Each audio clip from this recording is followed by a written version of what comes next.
Development of the dentitions.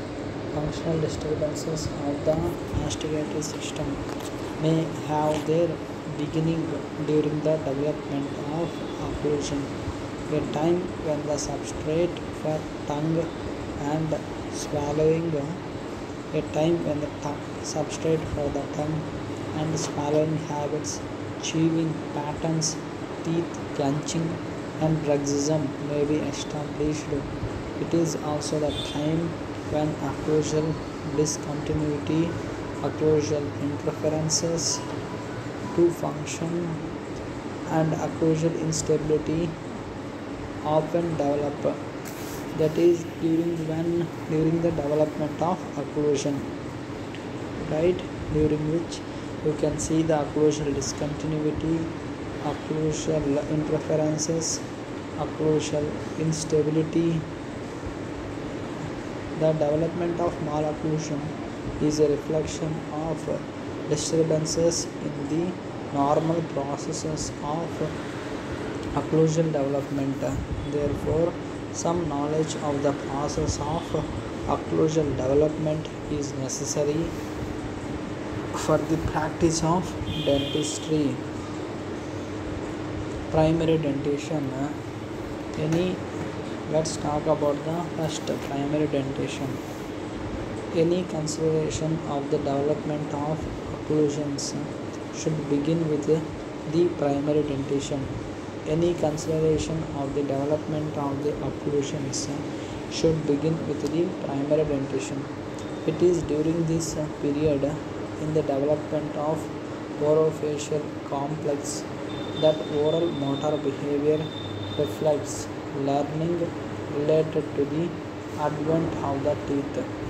Human oral functions that are acquired or modified during the natural progression from birth through infancy to adulthood are in part related to the development of occlusion, both of the deciduous and the permanent teeth. That is occlusion defined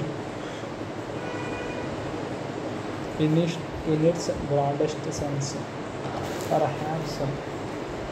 Perhaps many of the reflex mechanisms of the orofacial area and sensory and higher center influences are important for the acquisition of masticatory skills. Just one of the many motor behaviors that come under the phrase oral motor function.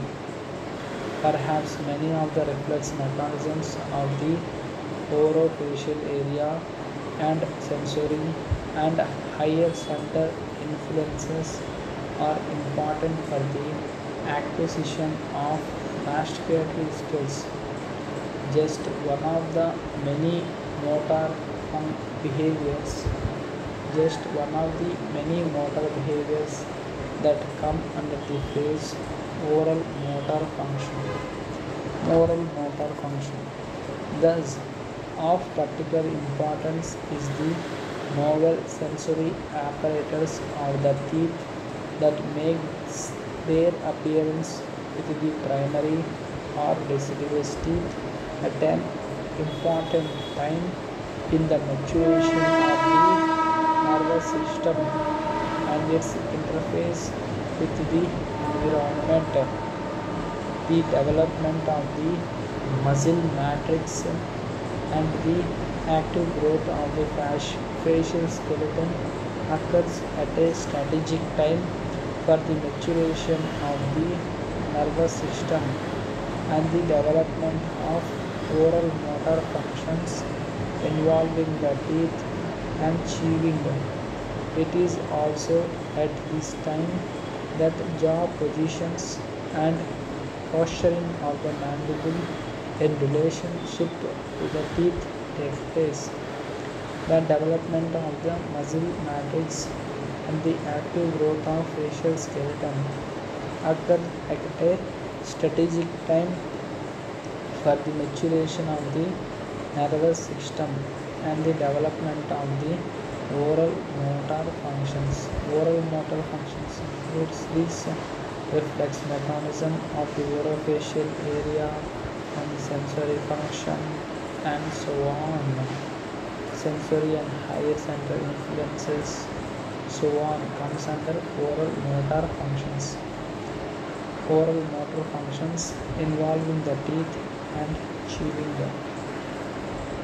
It is also at this time that jaw positions and posturing of the mandible in relationship to the teeth take place.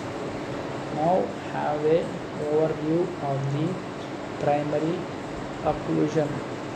The primary teeth are arranged in the jaws in the form of two arches, a maxillary and a mandibular.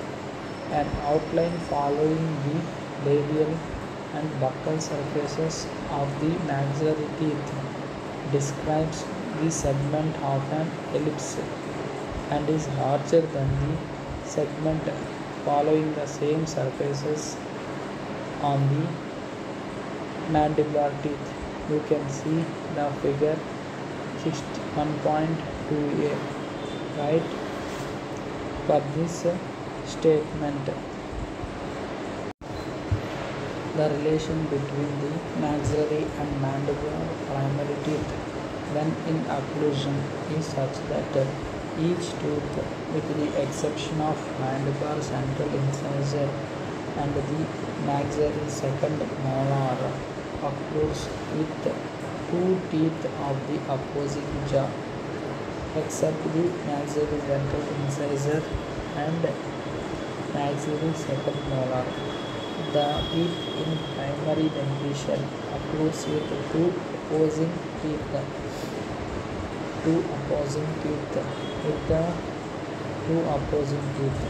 The primary teeth should be in normal alignment and occlusion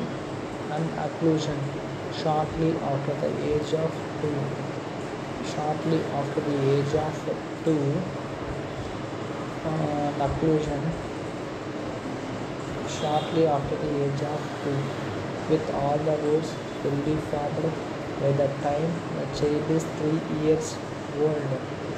A year or so after the teeth have fully erupted and have assumed their respective positions in the arches, the rapid development of the jaws is sufficient to create an interdental space or diastema between some of them. The anterior teeth separate and usually show greater separation over time through a process that is caused by the growth of the jaws and the approach of the permanent teeth from the lingual side. This separation usually begins between the ages of 4 and 5 years. The canines and molars are supposed to keep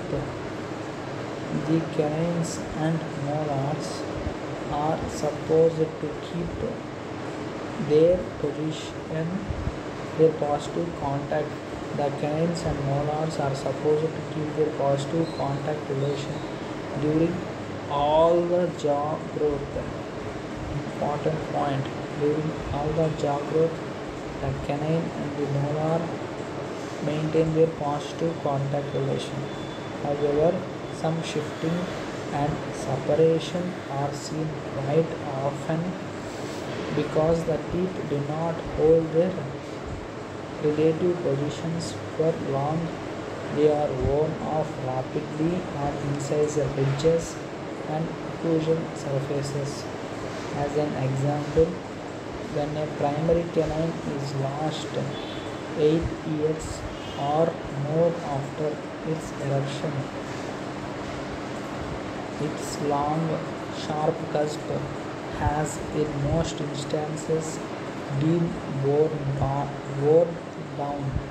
If the primary teeth are in good alignment, the occlusion is most efficient during the time that this time during the time that these teeth are in their original positions. This situation exists for only a relatively short time, say from 3 years to 4 years only, say for approximately 1 year only. After normal jaw growth has resulted in considerable suffering, after a normal jaw growth has resulted after normal jaw growth has resulted in considerable separation, the occlusion is supported and made more efficient by the eruption and occlusion of the first permanent molars immediately distal to the primary second molars. The occlusion is supported and made more efficient by the eruption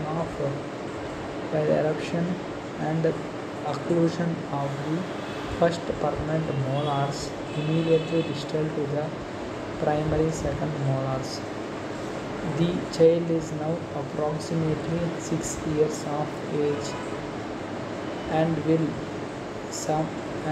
use some of the primary teeth for 6 more years, right? And will use some more primary teeth for 6 more years. Important point: the primary, the permanent first molars eruption and occlusion indicate that the age of child is 6 years old or more. Now let's talk about the eruption chronology of the primary teeth. The chronology of the eruption or emergence of the primary teeth, which is shown in table 6.1, right? Table 16.1 is derived from the data provided in chapter 2, right? Now the timing of the eruption or emergence of the teeth. This is the table 16.1 showing the eruption of primary teeth, right? You can see this one, right? Eruption sequence of primary teeth. Initially by lower, first developed is the lower central incisors,